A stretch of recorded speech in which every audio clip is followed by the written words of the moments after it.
Okay, good evening friends. இன்னைக்கு நம்ம என்ன பார்க்க போறோம்னா நித்தி ஆயோக் நித்தி ஆயோக் பத்தி நம்ம பார்க்க போறோம். அதுக்கு முன்னாடி பார்த்தோம்னா நம்ம ஆல்ரெடி நம்ம பார்த்தோம் பிளானிங் கமிஷன் என்ற ஒரு அமைப்பு இருந்தது. ஸோ இந்த அமைப்புக்கு பார்த்தோம்னா இந்தியாவுக்கு பார்த்தோம்னா ஒவ்வொரு 5 ஆண்டுகளுக்கும் என்ன நம்ம பண்ணணும் அப்படின்ற திட்டங்கள் வகுத்தாங்க. இந்த பிளானிங் கமிஷன் ஒவ்வொரு 5 ஆண்டு பார்த்தோம்னா நம்ம என்ன பிளான் பண்ணணும், எந்த துறையை வளர்க்கணும் பிளான் பண்ணப்பட்டாங்க. ஓகேவா? இது 1951ல ஆரம்பிச்சு 2012க்கும் அந்த பிளானிங் கமிஷன் இருந்தது. ஓகேவா? கடைசி பிளான் பார்த்தோம்னா 17ல முடிஞ்சிருக்கும். ஒரு கட்டத்துல ஆட்சி மாற்றம் வருது. இங்க பார்த்தோம்னா NDA, okay, national democratic alliance, அவங்க பவருக்கு அவங்க என்ன பண்றாங்கன்னா இந்த பிளானிங் கமிஷனை டிசால்வ் பண்றாங்க. அந்த பிளானிங் கமிஷன் தேவையில்லை, ஏன்னா நம்ம எல்லா துறையும் பார்த்தோம்னா வளர்த்துட்டோம். இனிமே பார்த்தோம்னா மறுபடியும் இன்னமும் நிறைய பிளான் போடுறது சரி வராதுன்றதுனால இந்த பிளானிங் கமிஷன்றதை அபாலிஷ் பண்ணிட்டு புதுசா ஒரு அமைப்பு தொடங்குறாங்க. அதுதான் NITI Aayog, national institution for transforming India, மாறும் இந்தியாவுக்கான தேசிய நிறுவனம். இதுதான் நித்தி ஆயோக். இதை உருவாக்குறாங்க. ஸோ ஏன் உருவாக்குறாங்க, இதோட அமைப்பு எப்படி இருக்கு, இது என்ன வேலை எல்லாம் பண்ண போகுது, இதைதான் இந்த கிளாஸ்ல நம்ம பார்க்க போறோம். ஸோ இதுல சில சில ஃபேக்ட் ஞாபகம் வச்சுங்க. சில விஷயங்கள் பார்த்தோம்னா நம்ம மெமரி பண்ற போல இருக்கும். அது என்னன்னா பார்க்கணும்னா இந்த பிளானிங் கமிஷன் எப்போ டிசால்வ் பண்ணாங்க, இந்த பிளானிங் கமிஷன் இருக்குல்ல அது எப்ப கலைச்சிட்டாங்க அப்படின்னா ஆகஸ்ட் மாசம் 17ஆம் தேதி 2014 அப்ப பார்த்தோம்னா டிசால்வ் பண்ணிட்டாங்க. ஸோ ஆகஸ்ட் மாசம் 17ஆம் தேதி 2014 பார்த்தோம்னா திட்டக்குழு கலைச்சிட்டாங்க, டிசால்வ் பண்ணிட்டாங்க. சரி, இது ஒண்ணு. அதுக்கடுத்து டிஎன்பிசில ஒரு கேள்வி பார்த்தேன், அதனால இது நோட் எடுத்திருக்கேன். இந்த திட்டக்குழு இருக்குல்ல, இதுல பார்த்தோம்னா சேர்மன் ஒருத்தர் இருப்பாங்க. நம்ம பார்த்தோம், சேர்மன் யாருன்னா எப்பவுமே பிஎம் தான், பிரதமர் தான் இதோட சேர்மனா இருப்பாங்க. டெபுட்டி சேர்மன் ஒரு பதவி இருக்கும். ஓகே, இந்த டெபுட்டி சேர்மன், முதல் டெபுட்டி சேர்மன் யாரு, கடைசி டெபுட்டி சேர்மன் யாரு, இது ரெண்டுமே பார்த்தோம்னா டிஎன்பிசியோட பழைய கொஷின்ஸ். ஸோ நம்ம அதுல இருந்து இதை தெரிஞ்சுக்கிறோம். ஸோ ஓகே, நம்ம இதுவும் படிக்கணும்ன்றது தெரிஞ்சுக்கிறோம். ஸோ இதுல இருந்து பார்க்கும்போது ஃபர்ஸ்ட் சேர்மன், இந்த டெபுட்டி சேர்மன்ல பார்த்தோம்னா இப்போ சேர்மனை பொறுத்தவரை நமக்கு எல்லாருக்கும் தெரியும். சேர்மன்னா ஃபர்ஸ்ட் சேர்மன் யாரு, ஃபர்ஸ்ட் பிஎம் ஜவஹர்லால் நேரு, கடைசி சேர்மன் நரேந்திர மோடி, அவரு தான் கடைசி பிஎம் இருந்தார். ஸோ இது நமக்கு தெரியும். ஆனா டெபுட்டி சேர்மன் யாருன்னும் போது இவங்க 2 பேர் தான். ஓகே, குரு ஹரிலால் நந்தா, கடைசி பார்த்தோம்னா மோன்டக் சிங் அல்வாலியா. இவங்க 2 பேர் தான் பார்த்தோம்னா ஃபர்ஸ்டும் கடைசி சேர்மன். இதெல்லாம் பார்த்தோம்னா ஃபேக்ட், சில பேர்கள் தான், இதை நீங்க ஞாபகம் வச்சுதான் ஆகணும். ஓகே, இதெல்லாம் 2 வாட்டி படிச்சு பாருங்க, ஞாபகம் வரும். ஸோ மான்டக் சிங் அல்வலியா, இதை தான் டிஎன்பிசில கடைசியா கேட்டிருந்த ஒரு கொஸ்டின் இந்த இதுல இருந்து. Okay,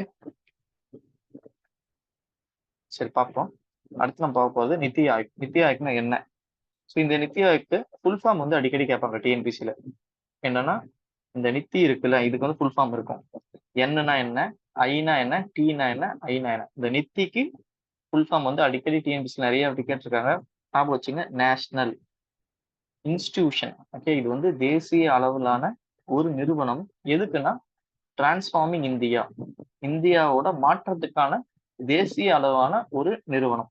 so national institution for transforming India, தேசிய அளவிலான ஒரு நிறுவனம். இது எதுக்குன்னா மாற்றத்துக்கான, இந்தியாவோட நெக்ஸ்ட் சேஞ்சு, அடுத்த லெவலுக்கு இந்தியா கொண்டு போறதுக்கான ஒரு நிறுவனம். ஸோ இதுதான் நித்தி ஆயோக். ஸோ தமிழ்ல பார்த்தோம்னா மாறும் இந்தியாவுக்கான தேசிய நிறுவனம். ஓகே, நித்தி ஆயோக். இது அடிக்கடி எக்ஸாம்ல கேட்கறாங்க. சரி, இது எப்ப ஆரம்பிச்சாங்கன்னு பார்க்கும்போது 1/1/2015. ஸோ 1ஆம் தேதி ஜனவரி மாசம் 2015 இதை உருவாக்குறாங்க. இதோட தலைவர் யாருன்னு பார்த்தோம்னா பிரதமர். ஸோ பிரைம் மினிஸ்டர் தான் பார்த்தோம்னா இந்த நித்தி ஆயோகோட சேர்பர்சன், ஓகேவா, தலைவர். சரி, இப்ப நம்ம பார்ப்போம். ஸோ இந்த நித்தி ஆயோக் தான் என்ன பண்ணிருக்குன்னா, இதுக்கு முன்னாடி இருந்த பிளானிங் கமிஷனுக்கு பதிலாக அமைக்கப்பட்ட ஒரு அமைப்பு. இதுக்கு முன்னாடி இருக்கும் இந்தியாவில் பிளானிங், இந்தியாவில் இந்த திட்டத்துக்கெல்லாம் யாரு வந்து தலைவரா இருந்தாங்கன்னா அந்த பிளானிங் கமிஷன் தான் இருந்தது. இப்போ வந்து பார்த்தோம்னா அபாலிஷ் பண்ணிட்டாங்க. ஆகஸ்ட் மாசம் 17ஆம் தேதி 2016ல அந்த அமைப்பு வந்து எடுத்துட்டு அதுக்கான புது அமைப்பு வந்து உருவாக்குறாங்க. அதான் நித்தி ஆயோக். ஓகே, மாற்றத்துக்கான ஒரு அமைப்பு இந்தியாவுல வந்து பார்த்தோம்னா இப்ப இருக்க ட்ரெண்டுக்கு ஏத்த மாதிரி மாத்துறாங்க. ஓகே, இவங்க எப்படி செயல்பட போறாங்கன்னா ஒரு திங்க் டேங்க். ஓகே, அரசுக்கு யோசனை சொல்ற மாதிரி நிறைய ஐடியாஸ் தராங்க. இப்படி பண்ணலாம், இதை பண்ணலாம், இதை பண்ணணும் அப்படின்ற யோசனையை வந்து தரக்கூடிய ஒரு ஏஜென்சியா இருக்கு. இப்போ சைனாலாம் எடுத்தாங்கன்னா வச்சுக்கோங்க, சைனாலாம் பார்த்தா நிறைய திங்க் டேங்க் இருக்கும். அரசாங்கத்துக்கு வந்து பார்த்தோம்னா யோசனை தர மாதிரி நிறைய திங்க் டேங்க் இருக்கும். ஸோ அதோட மாடல் தான் நம்மளும் பயன்படுத்தியிருக்கோம். நிறைய டெவலப்டு கண்ட்ரிஸ், யூரோப்ல நிறைய டெவலப்டு கண்ட்ரிஸ்லாம் வந்து பார்த்தோம்னா இந்த மாதிரி ஒரு அமைப்பு இருக்கும். அந்த அமைப்பு என்ன பண்ணா அரசாங்கத்துக்கு அப்பப்போ ஐடியாஸ் கொடுக்கும். ஓகே, அந்த ஐடியா தான் அந்த கவர்மெண்ட் எடுத்து இம்ப்ளிமெண்ட் பண்ணுவாங்க. ஸோ அதே மாடல்ல தான் இந்தியாவிலையும் வந்து பார்த்தோம்னா திங்க் டேங்க், இந்த அரசுக்கான இந்த யோசிச்சு என்னென்ன செய்யணுன்றத சொல்லக்கூடிய ஒரு அமைப்பா இந்த நித்தி ஆயோக் இருக்கு. ஸோ இதுல வந்து சேர்மேன் யாருன்னு ஒரு கேள்வி. எப்ப ஆரம்பிச்சாங்கன்னா 1/1/2015. ஜனவரி மாசம் 1ஆம் தேதி 2015 ஆரம்பிக்கிறாங்க. இது திட்டக்குழு, திட்ட ஆணையத்துக்கு பதிலா உருவாக்கப்பட்டது NITI Aayog. Okay, planning commission பதில் உருவாக்கப்பட்டது. ஓகே, இப்போ இதுல யாரு சேர்மேனு, யாரு வைஸ் சேர்மேனு, சிஇஓ யாரு, எவ்வளவு ஃபுல் டைம், எவ்வளவு பார்ட் டைம், இதெல்லாம் நம்ம வந்து படிக்க போறோம். கீழே தமிழ்ல இருக்கு, மேல இங்கிலீஷ்ல இருக்கு. ஸோ ஒவ்வொன்றா பார்க்கலாம். ஓகே, அதுக்கடுத்து இதோட அப்ஜெக்டிவ் என்ன, இவங்களோட குறிக்கோள் என்ன என்றதெல்லாம் நம்ம பார்ப்போம். ஸோ நித்தி ஆயோக்கை பொறுத்த வரைக்கும் சேர்மேன் யாருன்னா பிரதமர் தான். எந்த பிரதமர் அப்போ வந்து ஆட்சியில் இருக்காரோ அவர் தான். ஓகே, இப்போ வந்து நரேந்திர மோடி இருக்காங்கன்னா நாளைக்கு யார் வந்து பிரதமர் ஆகுறாங்க அவங்க தான் வந்து இதோட சேர்மனா இருப்பாங்க. அதே போல வைஸ் சேர்மன். ஓகே, வைஸ் சேர்மன்றது யாருன்னா பிரதமர் வந்து அப்பாயின்ட் பண்ணுவார். ஸோ பிரைம் மினிஸ்டர் வந்து யாரை வந்து வைஸ் சேர்மனா போடுறாங்களோ அவங்க அப்பாயின்ட் பண்ணுவாங்க. இதுல வந்து பார்த்தோம்னா புதுசா சிஇஓன்னு ஒரு பதவி இருக்கு, சீஃப் எக்ஸிகியூட்டிவ் ஆஃபீஸர். இப்போ ஒரு எம்என்சி கம்பெனி இருக்கு, ஒரு பெரிய பெரிய கம்பெனிலாம் வந்து எம்என்சி கம்பெனிலாம் சிஇஓ இருப்பாங்க. அந்த இப்போ இந்தியாவுக்கு ஒரு கம்பெனி இருக்குன்னா அதுக்கு ஒரு சிஇஓ இருப்பார். அவர் என்ன பண்ணுவாருன்னா எல்லாத்தையும் வந்து பார்த்தோம்னா மேல் இடத்துக்கு சொல்லுவார். அதே போலதான் இந்த சிஇஓ என்ன பண்ணுவாங்கன்னா பிரதமருக்கு எல்லா விஷயத்தையும் சொல்லுவாங்க. இந்த வேலைகள்லாம் வந்து அவர் தான் வந்து தலைமை தாங்கி செய்வார். ஓகே, தலைமை நிர்வாகி சிஇஓ. ஓகே, தலைமை நிர்வாக அதிகாரி சிஇஓ.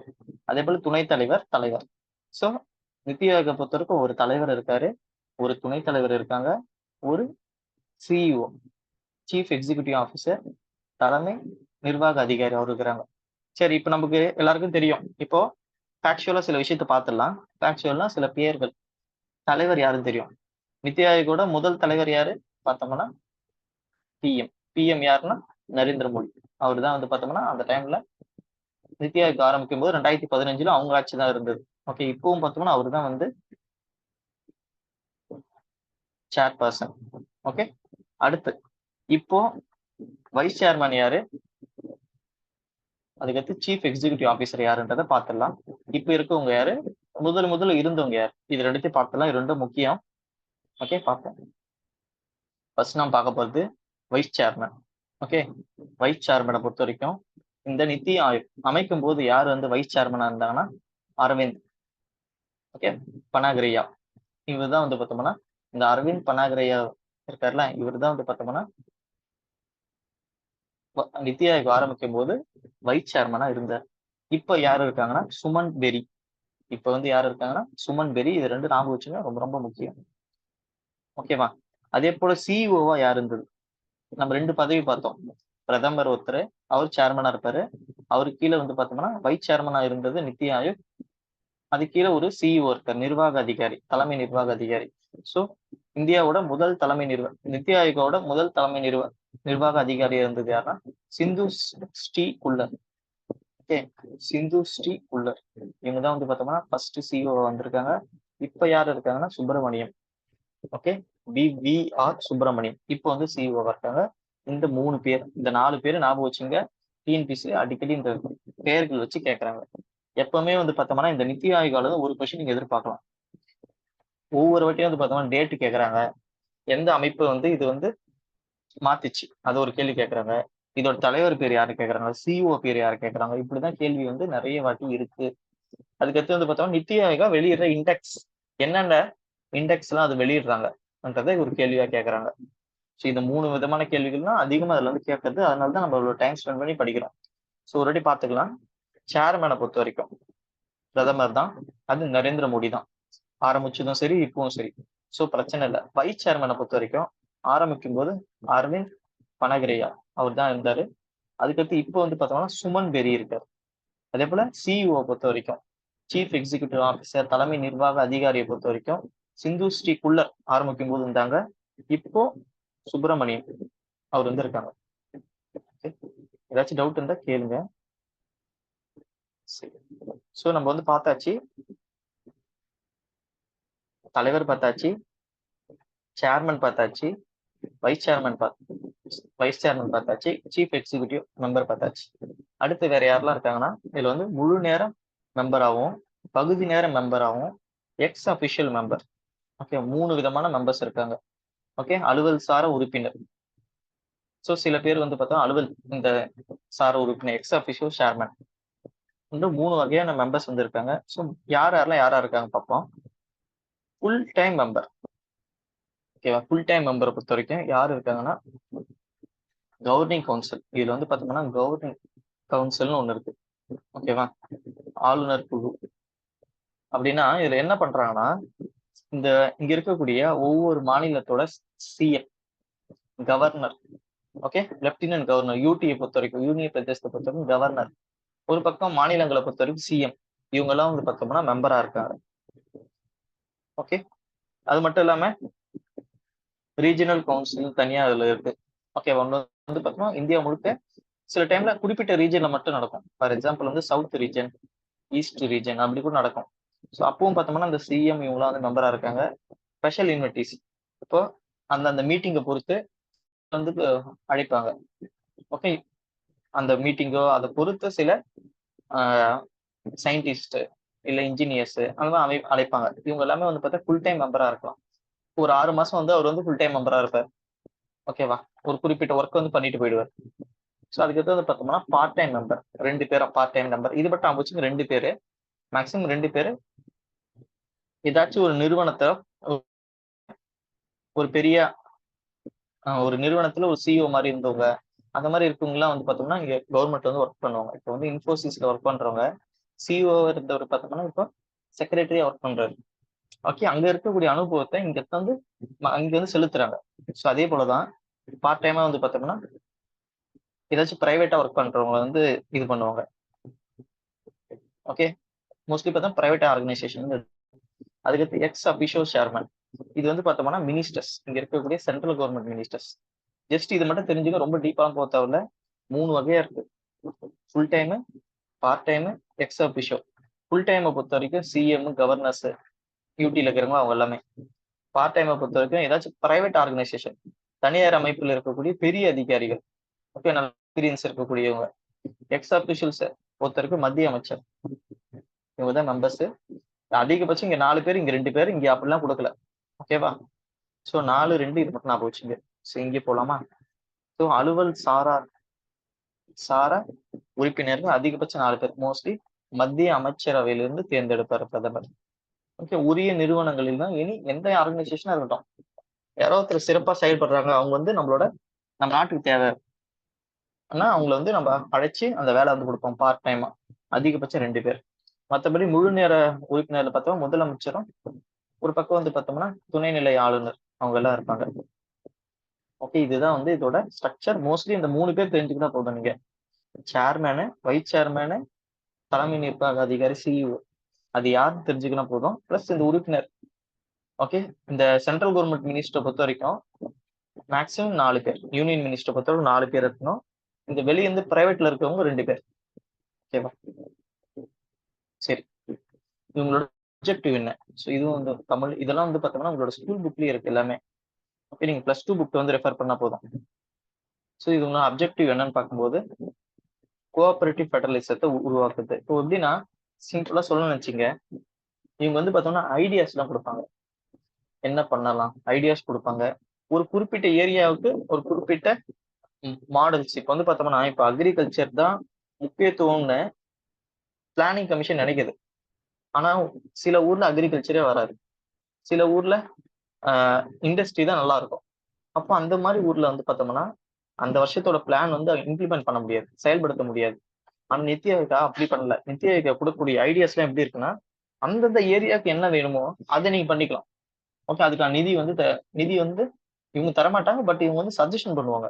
ஓகே, இந்த ஏரியாவுக்கு இது தேவைப்படுதுன்னும் போது டாப் டவுன் அப்ரோச் இல்ல. எப்பவுமே வந்து பார்த்தா பிளானிங் கமிஷன் வந்து பார்த்தோம்னா டாப் டவுன் அப்ரோச்னு சொல்லுவாங்க.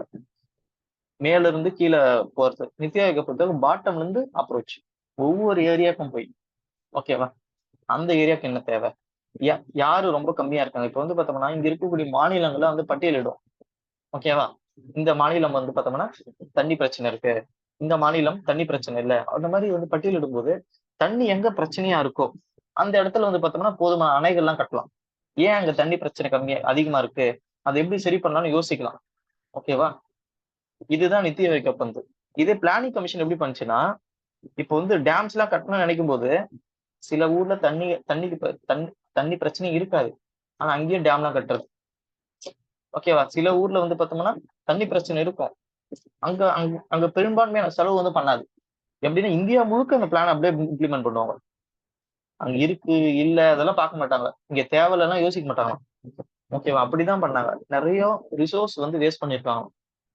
ஓகேவா, எவ்வளவு நல்லது பண்ணுச்சு. பட் இதெல்லாம் ஒரு நெகட்டிவ் வைக்கிறாங்க. ஒருத்தர் மேல வந்து குறை சொல்லலாம் இப்படின்னா சொல்லலாம்ல. அதே போலதான் பிளானிங் கமிஷன் எவ்வளவு நல்லது பண்ணாலும் குறைன்னு வரும்போது இதெல்லாம் சொல்லுவாங்க. நீ வந்து இந்தியாவுக்கான ஒரே ஒரு பிளானை தான் செட் பண்றாங்க. அது இந்தியா முழுக்க அப்ளை பண்றாங்க. இந்தியாவில் பார்த்தோம்னா பலதரப்பட்ட மக்கள் பல இடத்துல வாழும்போது ஒரே ஒரு பிளான் எப்படி எல்லாருக்கும் எல்லா இந்தியாவுக்கும் பொதுவான ஒரு பிளானா இருக்கும். ஒவ்வொரு இடத்துக்கும் ஒவ்வொரு மக்களுக்கு ஏற்ற போல பிளான் வந்து இருக்கணும். இதெல்லாம் என்ன சொல்லிச்சு நித்தி ஆயோக் வந்து சொல்லிச்சு. ஓகேவா, ஜஸ்ட் படிச்சு பாருங்க. அப்ஜெக்டிவ் பொறுத்த வரைக்கும் இது வேற எதுவும் இருக்காது. ஓகேவா, சோ ஒரு கூட்டாட்சி தத்துவத்தை, கூட்டுறவு, கோஆபரேட்டிவ் இதெல்லாம் வந்து கொண்டு வரணும். அதெல்லாம் சொல்லியிருப்பாங்க. சோ மேலோட்டம் படிச்சு பாருங்க, வேற எதுவும் இருக்காது. சரி, நித்தி ஆயோக் இப்ப என்ன பந்து அப்படி பார்க்கும்போது என்னென்னலாம் இனிஷியேட்டிவ் கொண்டு வந்திருக்காங்கன்னா, சில டாக்குமெண்ட்டை வெளியிட்டாங்க. அந்த நித்தி ஆயோக் வந்தவொடனே பார்த்தோம்னா 3 வருஷம் ஆக்ஷன் பிளான் பாருங்க. 3 வருஷத்துல என்னெல்லாம் பண்ணணும் அப்படின்னு ஒரு ஐடியா கொடுத்தாங்க. ஆக்ஷன் 7 வருஷம் விஷன். 7 வருஷத்துக்குள்ள இதெல்லாம் பண்ணணும். 15 வருஷம் ரோடு மேப். எப்படின்னா இங்க இருக்கும் நம்ம. ஓகே, இது ஆரம்பிக்கும்போது 2015.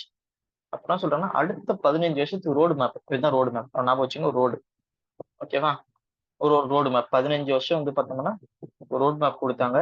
3 வருஷத்துக்குள்ள இதெல்லாம் பண்ணணும். ஆக்ஷன் பிளான் இதெல்லாம் பண்ணணும், இது செய்யணும் அப்படின்னு சொன்னாங்க. ஓகேவா, 7 வருஷத்துக்கு ஆக்ஷன் விஷன். ஓகேவா, நம்மளோட குறிக்கோள் அடுத்த 7 வருஷத்துக்குள்ள இந்தியாவில இந்தந்த துறைகளை நம்ம வந்து சரி பண்ணணும். இந்தந்த துறை வந்து பார்த்தோம்னா சரியில்லை, அதெல்லாம் வந்து சொல்றாங்க. இவங்க எப்படி ஒர்க் பண்றாங்கன்னு பார்க்கும்போது இவங்க நிறைய இண்டெக்ஸ் வெளியிடுறாங்க. ஓகேவா, குறியீடுகள் வெளியிடுறாங்க. ஃபார் எக்ஸாம்பிள் நான் சிம்பிளா சொல்றேன் பாருங்க. ஹெல்த் செக்டார்ல ஒரு குறியீடு வெளியிடுறாங்க. ஓகேவா, மருத்துவத்துக்கான ஒரு ஒரு குறியீடு வெளியிடுறாங்க. இந்த குறியீடுல என்ன இருக்குன்னா, ஓகேவா, இப்ப எப்படி இருக்குன்னு வச்சுங்க. இவங்க எப்படி ஒர்க் பண்றாங்க நான் சொல்றேன். இப்ப ஹெல்த் செக்டார்ல ஒரு குறியீடு வெளியிடுறாங்க. இப்போ தமிழ்நாடு ஃபர்ஸ்ட், ஓகேங்களா, கேரளா செகண்ட், குஜராத் தேர்டு, இந்த மாதிரி ஒவ்வொரு ஸ்டேட்டா பட்டியலிடுறாங்க. எப்படின்னா அவங்க ஒரு சில பேராமீட்டர்ஸ் சிலது வச்சுக்கிறாங்க. ஓகே, எல்லாருக்கும் பெட் இருக்கா, ஓகே எல்லாருக்கும் ஹாஸ்பிட்டல் இருக்கா, எவ்வளவு டாக்டர்ஸ் இருக்காங்க, இந்த மாதிரி வச்சு சில சில பேராமீட்டர்ஸ் வச்சு குறியீடு இருக்காங்க. இந்த கடைசியா இருக்கக்கூடிய ஸ்டேட் இருக்கு பாருங்க. இந்த கடைசியா இருக்கிற ஸ்டேட்டுக்கு தான் அதிகமான காசு வேணும். தமிழ்நாடு பொறுத்த வரைக்கும் முதல்ல இருக்கிற ஸ்டேட்டு கம்மியான காசு இருந்தா போதும். ஓகே, அப்போ இந்த மாதிரி குறியீடுகளை வைக்கிறது மூலமா அந்தந்த ஸ்டேட் என்ன பண்ணுதுன்னா அதிகமான செலவு வந்து பண்ணு. அக்கா நம்ம ஸ்டேட் கடைசியில இருக்கும், நம்மளும் ஃபர்ஸ்ட் வரணும் அப்படின்னு கோஆபரேட்டிவ் ஃபெடரலிசத்தை உண்டாக்குறாங்க. ஓகே, நமக்குள்ள இப்ப அதுக்கு பார்த்தீங்கன்னா காம்படிட்டிவ் ஸ்டேட்டுக்குள்ளேயே வந்து பார்த்தோம்னா காம்படிட்டிவ் ஃபெடரலிசத்தை உருவாக்குறாங்க. ஒரு பக்கம் இந்தியாவிலேயே இந்திய அரசாங்கமா ஸ்டேட் கவர்மெண்டா சென்ட்ரல் கவர்மெண்டா சண்டை. அதுல வந்து பார்த்தோம்னா நாங்க நல்லா இருக்கோம், இந்தியாவை விட நல்லா இருக்கோம். இப்போ தமிழ்நாடு சொல்லும் இந்தியாவை விட நேஷனல் ஆவரேஜோட தமிழ்நாடு வந்து பார்த்தோம்னா தலை சிறந்து இருக்கு அப்படின்னு சொல்லும். ஒரு பக்கம் வந்து பார்த்தோம்னா மற்ற ஸ்டேட்டுக்குள்ள கம்பேர் பண்ணோம். குஜராத்தோட நாங்க பெருசா இருக்கோம், ஆந்திராவோட நாங்க பெருசா இருக்கோம். இப்ப இந்த மாதிரி ஒரு போட்டி வரும்போது என்ன ஆகும்? வளர்ச்சி வரும். இதுதான் நித்தி ஆயோக் வந்து ஒரு போட்டியை வந்து உண்டாக்குது. ஓகேவா? அதுக்காக நிறைய குறியீடுகளை விடுறாங்க. ஓகே, இதுலயே வந்து பார்த்தோம்னா பெரிய ஸ்டேட் என்ன, சின்ன ஸ்டேட் இந்த மாதிரி பிரிப்பாங்க. யூடி அது மாதிரி பிரிச்சிருப்பாங்க. இப்போ நாளைக்கு தமிழ்நாடு நல்லா வளர்ந்துருக்கு, ஒரு பக்கம் சிக்கிமும் தமிழ்நாடும் போட்டி போட முடியுமா? சிக்கிம்ன்றது ஒரு சின்ன மாநிலம், மக்கள் தொகை பார்த்தோம்னா ரொம்ப ரொம்ப குறைவு. அப்போ அப்போ போட்டி யாருக்குள்ள இருக்குன்னா பெரிய ஸ்டேட்ல ஒரு லிஸ்ட்ல ஒரு பக்கெட்ல, சின்ன ஸ்டேட்ல ஒரு பக்கெட், ஓகே, அந்த மலை பிரதேசத்துல இருக்கிற ஸ்டேட்ல ஒரு பக்கெட், இந்த மாதிரி பிரிச்சு அவங்களுக்குள்ள போட்டி. இப்ப தமிழ்நாடுக்கு யாரு போட்டினா கர்நாடகா, ஆந்திரா, குஜராத் இவங்கெல்லாம் போட்டி. இதே சிக்கிமுக்கு யார் போட்டினா அருணாச்சல் பிரதேஷ், மிசோராம், கோவா, கோவா வேணாம், மிசோராம், அந்த மாதிரி மலை பிரதேசத்துல இருக்கிற ஸ்டேட்டை கூட போட்டி. இந்த மாதிரி கோவா கூட அங்கதான் வரும். ஓகேவா? இந்த மாதிரி பிக் ஸ்டேட், ஸ்மால் ஸ்டேட் அவங்களுக்குள்ள ஒரு போட்டியை உருவாக்குறாங்க. இந்த மாதிரி போட்டியை உருவாக்குறது மூலமா வளர்ச்சி வந்து அடையிறோம். ஓகே, இப்போ போன வாட்டி வந்து தமிழ்நாடு 2வது இடம் இருக்கும், இந்த வாட்டி ஃபர்ஸ்ட் இடம் வந்துன்னு வச்சுங்க, அந்த அரசாங்கம் என்ன சொல்லுவோம், நாங்க எடுத்த முயற்சினாலதான் தமிழ்நாடு முதல் இடத்துக்கு வந்தது அப்படின்னு. அவங்கவுங்க வந்து பார்த்தோம்னா இந்த போட்டியை வந்து உருவாக்கி அந்தந்த துறையில இருக்கக்கூடிய கேப் வந்து ஃபில் பண்றாங்க. இதுதான் நித்தி ஆயோக் பஞ்ச். இதே பிளானிங் கமிஷன் என்ன பண்ணிருக்குன்னா, ஹெல்த் செக்டரை டெவலப் பண்ணணும் பிளானிங் கமிஷனுக்கு ஆர்டர் வந்து இருந்தாக இந்தியாவில் இருக்கக்கூடிய எல்லாருக்குமே வந்து பார்த்தோம்னா இப்போ தமிழ்நாடு வளர்ந்து இருக்கு. ஒரு பக்கம் வந்து பார்த்தோம்னா நார்த் ஈஸ்ட்ல மெடிக்கல் காலேஜே இல்லாத ஸ்டேட் கூட, நிறைய மெடிக்கல் காலேஜ் இல்லாத ஸ்டேட் கூட இருக்கும். ஓகேவா? ஃபார் எக்ஸாம்பிள் இப்போ கூட ரீசெண்டா ஐ திங்க் நாகாலாண்டோட முதல் மெடிக்கல் காலேஜ் வந்து கட்டி முடிச்சாங்க. ஓகேவா? சோ அப்ப பாருங்க, அங்கதான் ஃபர்ஸ்ட் மெடிக்கல் காலேஜ். தமிழ்நாட்டுல பாருங்க நிறைய மெடிக்கல் காலேஜ் இருக்கு. ஓகேவா? 10க்கும் மேற்பட்ட மெடிக்கல் காலேஜ் இருக்கு. அப்ப இவங்களுக்கும் போட்டி இருக்கும்போது யாருக்கு அதிகம் நம்ம செலவு பண்ணணும்? நாகாலாந்துக்கு தான் செலவு பண்ணணும். நாகாலாண்டை தான் மறுபடியும் கூப்பிட்டு வரணும். ஏன்னா எல்லாமே ஒரு இந்தியா தான். அப்ப நித்தி ஆயோகா அப்படி பண்ணுது, ஆனா பிளானிங் கமிஷன் அப்படி பண்ணாது, எல்லாருக்குமே சமம். சோ இதனாலதான் வந்து பார்த்தோம்னா பிளானிங் கமிஷன் எடுத்துட்டு நித்தி ஆயோகா கொண்டு வந்தாங்க. நித்தி ஆயோகா பார்த்தோம்னா நிறைய விதமான குறியீடுகளை விட்டாங்க. எதுல எல்லாம் விட்டாங்க? முக்கியமா பாருங்க, ஹெல்த். ஓகேவா? மருத்துவம், இந்த ஹெல்த் சார்ந்தது, சுகாதாரம் இதை பத்தியும், எஜுகேஷன் கல்வியை சார்ந்ததும், வாட்டர் மேனேஜ்மெண்ட் நீரை பத்தியும், அக்ரிகல்ச்சர் டெவலப்மெண்ட்டுக்கு தனியா ஒரு தனிப்பட்ட ஒரு முக்கியத்துவம் கொடுத்தாங்க. எலிமினேஷன் ஆஃப் பாவர்ட்டி, வறுமையை ஒழிக்கணும், அதுக்கான ஐடியாஸ்க்காக ஒரு டாஸ்க் போர்ஸை உருவாக்குறாங்க. எப்படின்னா ஒரு அமைப்புல ஒரு குழு உருவாக்குறாங்க. இந்தியாவில் எப்படி வறுமையை ஒழிக்கலாம், இந்தியாவில் எப்படி விவசாயத்தை மேம்படுத்தலாம். இப்ப விவசாயத்தை மேம்படுத்தலாம்னா ஒவ்வொரு ஊர்லயும் ஒவ்வொரு பொருள் இருக்கும், அதை எப்படி மதிப்பு கூட்டு பொருளா மாத்தலாம், வேல்யூ ஆட் பண்ணலாம். எந்த ஊர்ல இருக்கு, இப்போ எந்தெந்த ஊர்ல எது இருக்குமோ அதை தான் நம்ம உற்பத்தி பண்ணணும், அதை தான் வந்து பார்த்தோம்னா டெவலப் பண்ணணும். ஓகேவா? காட்டன் எங்க விளையுதோ அங்க காட்டனுக்கான முக்கியத்துவத்தை கொடுக்கணும். சோ அந்த மாதிரி அந்தந்த ஏரியா ஸ்பெசிபிக் அப்ரோச் வந்து கொடுத்தாங்க இந்த நித்தி ஆயோக். ஓகே, சோ நிறைய குறியீடு விட்டுருக்காங்க. நீங்க எக்ஸாம் போறதுக்கு முன்னாடி இந்த குறியீடுகள்லாம் அந்த டைம்ல வந்திருக்கும். ஓகேவா? இந்த இண்டெக்ஸ் எல்லாம் வந்திருக்கும். தமிழ்நாடு எந்த லெவல் இந்தியாவில, ஓகேவா, இல்ல எந்தெந்த ஸ்டேட் ஃபர்ஸ்ட் செகண்ட்ன்றத நீங்க பார்த்துட்டு போனோம். இது மெயின்ஸ் பாயிண்ட் ஆஃப் வியூ ரொம்ப ரொம்ப முக்கியமானது. நித்தி ஆயோகோட ரோல் என்ன இந்தியாவோட டெவலப்மெண்ட்ல கேட்கும்போது, நித்தி ஆயோக் வந்து என்ன பண்றதுன்னா காம்படிட்டிவ் ஃபெடரலிசமும் கோஆபரேட்டிவ் ஃபெடரலிசம் ரெண்டுத்தையும் உருவாக்குது. ஒரு பக்கம் சென்ட்ரல் கவர்மெண்டா ஸ்டேட் கவர்மெண்டா பிரச்சனை வரும் சில டைம்ல வந்து, மோஸ்ட்லி இந்த பிரச்சனை இருக்கும். ஓகேவா? பிரச்சனை இல்ல, ஒரு போட்டி. பாருங்க, நான் நேஷனல் விட அதிகமா பண்றோம் தமிழ்நாடு, இந்தியாவிலேயே பெஸ்ட் ஸ்டேட். ஒரு பக்கம் ஸ்டேட்டுக்குள்ள போட்டி, கேரளாவோட நான் நல்லா பண்றேன், கர்நாடகாவோட நல்லா பண்றேன். அந்த மாதிரி ரெண்டு விதமான போட்டி இருக்கும்போது, ஒரு போட்டி இருக்கும்போது வளர்ச்சி இருக்கும். ஓகேவா? எல்லாருமே வந்து அந்த ரேஸ்ல ஓட ஆரம்பிக்கிறாங்க. ஓட ஆரம்பிக்கும் போது அவங்கவுங்க பார்த்தோம்னா நான் என்ன பண்ணேன்னு சொல்லிக்கிறாங்க. ஓகே, இப்ப எப்படின்னா போன ஆட்சிக்கு இந்த ஆட்சிக்கு நம்ம பேசிப்போம். போன ஆட்சியில நாங்க இதெல்லாம் கொண்டு வந்தோம், அடுத்த வாட்டி இதெல்லாம் கொண்டு வருவோம், எங்களுக்கு வாக்களிங்கன்னு சொல்றாங்களா, அதே போலதான் இந்த கோஆபரேட்டிவ் இந்த இந்த இந்த ஒரு போட்டின்ற மனப்பான்மையை உருவாக்கத்துக்காக நிறைய குறியீடுகளை வந்து வெளியிடுறாங்க நித்தி ஆயோக். ஓகே, பார்ப்போம் என்னென்ன குறியீடுன்னு. ஒண்ணு வந்து பார்த்தோம்னா கம்போசிட் வாட்டர் இண்டெக்ஸ். இதெல்லாம் வந்து இண்டெக்ஸ் நித்தி ஆயோக் வைக்கிறாங்க. நீங்க எக்ஸாம் போகும்போது முன்னாடி இந்த இண்டெக்ஸ்ல இந்தியாவுல எந்த ஸ்டேட் முதலிடம், எந்த ஸ்டேட் முதலிடம்ன்றதை பாத்துங்க. ஓகேவா? இதை எல்லாமே விட மாட்டாங்க. ஓகேவா? வருஷம் விடுறது பார்த்தா சிலது மட்டும் தான், அதை மட்டும் பாத்துங்க. ஓகே, இதெல்லாம் வந்து நித்தி ஆயோகோட வெப்சைட்ல போனா எல்லாமே கிடைக்கும். சோ கூட்டு நீர் கூட்டு நீர் மேலாண்மை குறியீடு. ஸோ தண்ணியை பத்தி, ஃபார் எக்ஸாம்பிள், தண்ணியை வந்து கரெக்டா யூஸ் பண்றவங்க யாரு, இந்த மாதிரி அந்த விஷயத்தெல்லாம் வந்து தண்ணியை வந்து இப்ப எப்படின்னா பெர் கேபிட்டலா வாட்டர் ஒரு குறிப்பிட்ட மெம்பருக்கு இவ்வளவு தண்ணி இருக்குன்னா அதுல எங்க இருக்கு எங்க இல்லைன்னு மாதிரி சொல்லியிருப்பாங்க. அடுத்து டிஸ்ட்ரிக்ட் ஹாஸ்பிட்டல் இண்டெக்ஸ், மாவட்ட மருத்துவமனை குறியீடு. குளோபல் இனோவேஷன் இண்டெக்ஸ், இப்ப எப்படின்னா குளோபல்னாலும் இந்தியாவுல இவங்க தான் வந்து கணக்கெடுக்கிறாங்க. இதை இப்ப உலகத்துக்கே வந்து கணக்கெடுக்கிறாங்கன்னு வச்சுங்க, இந்தியாவுல கணக்கெடுக்கணும். இந்தியா குளோபல் உலகாவிய கண்டுபிடிப்பு குறியீடு. இந்தியா இனோவேஷன் இண்டெக்ஸ், இந்திய கண்டுபிடிப்பு குறியீடு. இப்ப வந்து பார்த்தோம்னா எந்த ஸ்டேட்ல அதிகமா கண்டுபிடிக்கிறாங்க, எந்த ஸ்டேட்ல அதிகமா பேட்டன் வாங்குறாங்க, எந்த ஸ்டேட்ல அதிகமா பிஹெச்டி தீசஸ் பண்றாங்க, இதெல்லாம் வச்சு குறியீடுல சொல்லுவாங்க. அப்ப இந்த ஸ்டேட் தான் தலை சிறந்த ஸ்டேட். அப்ப கீழே இருக்கக்கூடிய ஸ்டேட் என்ன பண்ணும், அடுத்த வாட்டி நான் ஃபர்ஸ்ட் வரேன்ப்பா, நான் வந்து ஒரு 4 அடி முன்னாடி வரேன், நாளைக்கு வந்து எலெக்ஷன்ல சொல்லிப்பாங்க. ஓகே, இந்தியா வந்து தமிழ்நாடு பார்த்தோம்னா 5வது இடம் இருந்தது போன ஆட்சியில, நாங்க வந்து 2வது இடத்துக்கு கொண்டு வந்திருக்கோம், கூடிய விரையில முதல் இடத்துக்கு கொண்டு வரும். அந்த போட்டியை வந்து உருவாக்குறது மூலமா வளர்ச்சி வந்து நோக்கி போறோம். ஓகேவா? அடுத்து மல்டி டைமென்ஷன் பாவர்ட்டி இண்டெக்ஸ். இது வந்து பார்த்தோம்னா உலக அளவுல ஆக்ஸ்போர்ட் யூனிவர்சிட்டி அவங்க வந்து கணக்கு எடுத்தாலும் இந்திய அளவுல வந்து பார்த்தோம்னா நித்தி ஆயோக கணக்கெடுக்கிறாங்க. அதுக்கடுத்து sustainable development index India, okay index, நீடித்த வளர்ச்சி இலக்கு குறியீடு. ஸ்கூல் முக்கியமா இதான் பாருங்க, இந்த முக்கியமா நீங்க என்னெல்லாம் படிக்கணும்னா இந்த எக்ஸ்போர்ட், ஹெல்த், எனர்ஜி, ஸ்கூலு, அதுக்கடுத்து இந்த கம்போசிட் வாட்டர், இதெல்லாம் ரொம்ப ரொம்ப முக்கியம். மற்றதெல்லாம் வந்து சும்மா மேலோட்டம் தெரிஞ்சுக்கினா போதும். School education quality index. ஓகேவா? நாளைக்கு வந்து நீங்க எக்ஸாம்ல மெயின்ஸ் பத்தி எழுதும்போது ஸ்கூல் எஜுகேஷனுக்காக என்ன பண்ணிருக்காங்கன்னு பார்க்கும்போது நீங்க ஒரு பாயிண்ட் போலாம். நித்தி ஆயோகால வந்து பார்த்தோம்னா ஒரு இண்டெக்ஸ் வந்து வெளியிடுறாங்க, இது மூலமா வந்து பார்த்தோம்னா இங்க இருக்கக்கூடிய ஸ்கூல் எஜுகேஷனோட தரத்தை பட்டியலிடுறாங்க அப்படின்னு சொல்லலாம். ஓகேவா? பள்ளி கல்வி தர குறியீடு. ஓகே. ஸ்டேட் எனர்ஜி இண்டெக்ஸ், மாநில ஆற்றல் குறியீடு. State health index, export preparedness index, ஏற்றுமதி தயார்நிலை குறியீடு. ஸோ இதெல்லாம் வந்து பார்த்தோம்னா நித்தி ஆயோக வெளியிடக்கூடிய குறியீடுகள், இண்டெக்ஸ். இதுல ஒவ்வொரு ஸ்டேட்டும் எவ்வளவு மார்க், எது யார் ஃபர்ஸ்ட் அப்படின்றதெல்லாம் சொல்லுவாங்க. இது மூலமா ஒரு போட்டியை உண்டாக்கி வளர்ச்சியை நோக்கி நம்ம போறோம். ஓகே. சரி, நித்தி ஆயோக்கும் பிளானிங் கமிஷனுக்கும் என்ன வித்தியாசம்? ஓகேவா? அது ரெண்டும் பார்ப்போமா? சரி பார்ப்போம். ஃபர்ஸ்ட் இங்கிலீஷ்ல பார்ப்போம். இப்போ சேர்மேன் யாரு, நித்தி ஆயோகோட சேர்மேன் யாருன்னா 2 இடத்துலயுமே சரி இப்படியே பார்ப்போம். நித்தி ஆயோகம் பிளானிங் கமிஷன், நித்தி ஆயோக்கும் திட்டக்குழுக்கும் 2 இடத்துலயுமே பிரதமர் தான் சேர்மேனு. அதே போல வைஸ் சேர்மனை பொறுத்த வரைக்கும் இதுல வந்து பார்த்தோம்னா டெபுட்டி சேர்மன் இருப்பாரு. ஓகேவா?